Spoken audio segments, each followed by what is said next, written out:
જય શ્રી કૃષ્ણ। આજે આપણે બનાવીશું ચીઝી લીઝી પરોઠા। આ પરોઠા ઝટપટ બની જાય છે અને ખાવામાં પણ ખૂબ જ ટેસ્ટી લાગે છે, બાળકોને પણ ખૂબ જ ભાવે છે। તો આ પરોઠા બનાવવા માટે સૌથી પહેલાં આપણે અહીંયા રોટલીનો લોટ લઈ લીધો છે।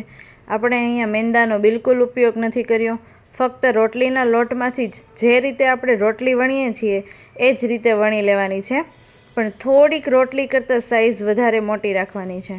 આમ આપણી રોટલી અહીંયા વણીને રેડી થઈ ગઈ છે।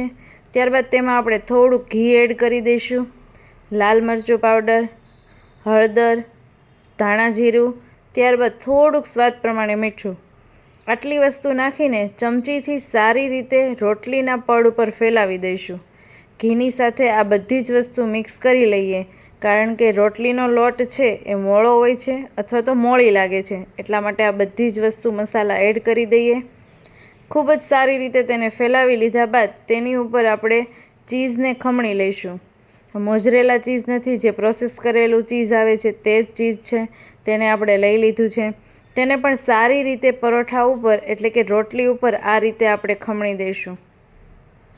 ત્યારબાદ ચાર બાજુથી આ રોટલીને આપણે ફોલ્ડ કરી લેવાની છે। બે સાઈડ સામેની સાઈડ અને બીજી બે સાઈડ સામેની સાઈડ સારી રીતે ફોલ્ડ કરી લેવાનું છે। આમ રોટલીને ફોલ્ડ થઈ જાય પછી ચોરસ એટલે કે સ્ક્વેર શેપમાં જ આપણે આ રોટલીને વણી લઈશું, કે જે પરોઠા જેવું દેખાય અને ખાવામાં પણ ખૂબ જ સરસ લાગે, મને જોઈને ખાવાનું મન થઈ જાય તેવું લાગે। તો અહીંયા તમે જોઈ શકો છો કે ખૂબ જ સારી રીતે રોટલીનો જે આકાર છે તે ચોરસ જ રહે તે રીતે આપણે અહીંયા વણી લીધું છે। જ્યારે આ પરોઠું વણાઈ જાય ત્યારબાદ તેની ઉપર થોડુંક ચીલી ફ્લેક્સ એડ કરી દઈએ આપણે, તેની સાથે ધાણા પણ એડ કરી દઈએ। જો તમારી પાસે ચીલી ફ્લેક્સ હાજરમાં નથી તો તમે તેની જગ્યાએ કાળા તલનો પણ ઉપયોગ કરી શકો છો, તેનાથી પણ દેખાવ ખૂબ જ સારો આવે છે।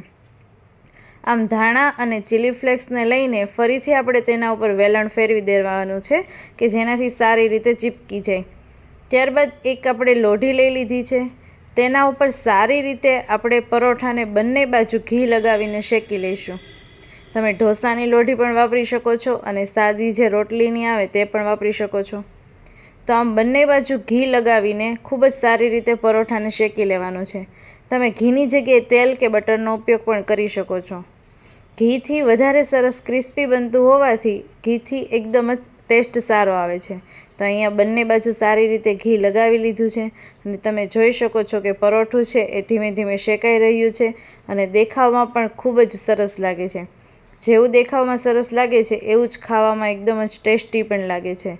તો પરોઠાને એકદમ જ મીડિયમ ગેસ ઉપર શેકવાનું છે, વધારે હાઈ પણ નહીં અને લો પણ નહીં, એટલે એકદમ જ સરસ ક્રિસ્પી બનીને રેડી થઈ જાય। તો અહીંયા આપણું પરોઠું છે એ બંને બાજુ સારી રીતે શેકાઈ ગયું છે। ત્યારબાદ પરોઠાને આપણે કટિંગ કરી લઈએ। તો પરોઠાને આવી રીતે તાવીથાની મદદથી અથવા ચપ્પુના મદદથી પણ સારી રીતે કટ કરી લઈશું।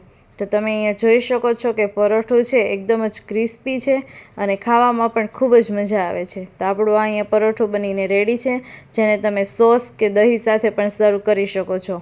તો આ જે ક્વિક રેસીપી છે એ ફટાફટ બની જાય છે, તમે તમારા બાળકોના લંચ બોક્સમાં પણ આપી શકો છો અને કોઈ પણ મહેમાન આવે ત્યારે પણ તમે ફટાફટ બનાવીને રેડી પણ કરી શકો છો।